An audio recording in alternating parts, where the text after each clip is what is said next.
Today we're diving into something that's been a game changer for sales professionals for years, but often gets overlooked: storytelling. In this video, I'll show you why stories matter when it comes to selling and how you can use them to connect, persuade, and ultimately close more deals. So let's jump right in.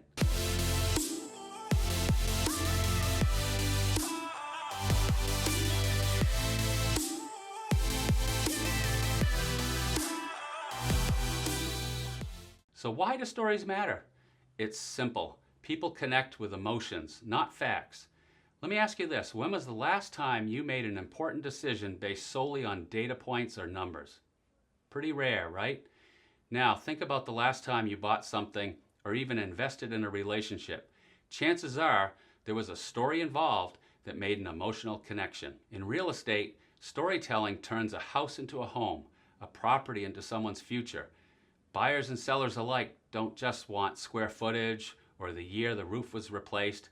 They want to know what life feels like in that home, and that's where storytelling comes in. Stories help you do three major things when selling. Number one, build trust. When you share stories, especially personal ones, it humanizes you. You're no longer just a salesperson, you're a person. That builds rapport, and people do business with those they like and trust. Number two, simplify complex information. Real estate transactions can get complicated, right? Mortgage rates, inspections, contingencies. It's a lot to take in. But if you wrap those details in a story, suddenly the complexity feels more manageable.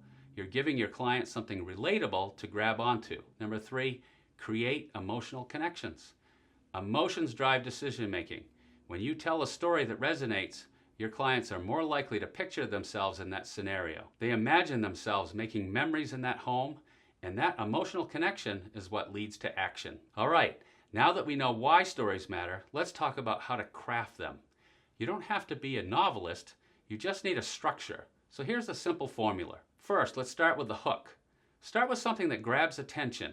Maybe it's a unique feature about the property or a personal anecdote that sets the tone.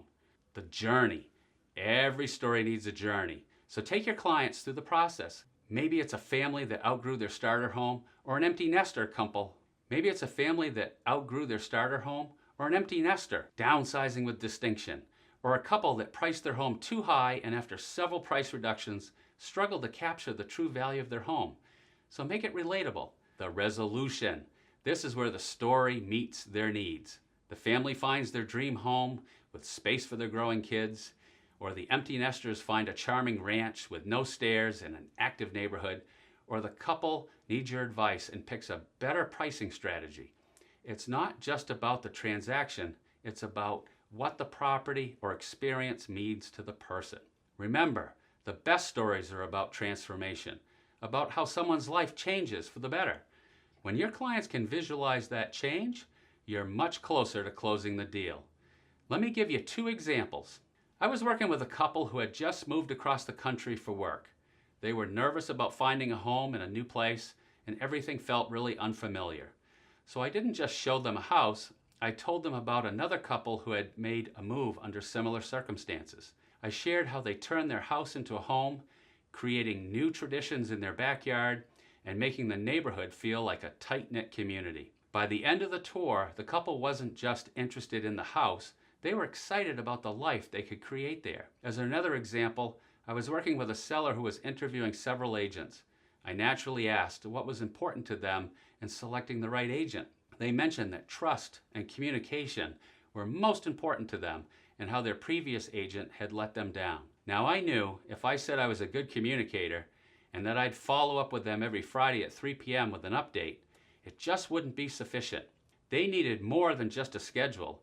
Instead, I crafted a narrative that included what it would be like to walk the neighborhood and run into that nosy neighbor up the street. As I was sharing, they quickly named the individual, Betty. I concluded this story by indicating that when you run into Betty and she asks you how the sale of your house is going, you won't have to make up a story because you'll know exactly how things are progressing. Why? Because that scenario is my reputation on display. You see, they could relate. They were emotionally engaged. Our goals were aligned. That's the power of storytelling. It's not just about selling a house, it's about selling a future they can relate to and believe. So if you want to elevate your sales game, start sharing more stories. Don't just focus on the stats or the features. Weave in a narrative that gets people emotionally invested. Trust me, it's a game changer. Create the experience your clients will love to talk about.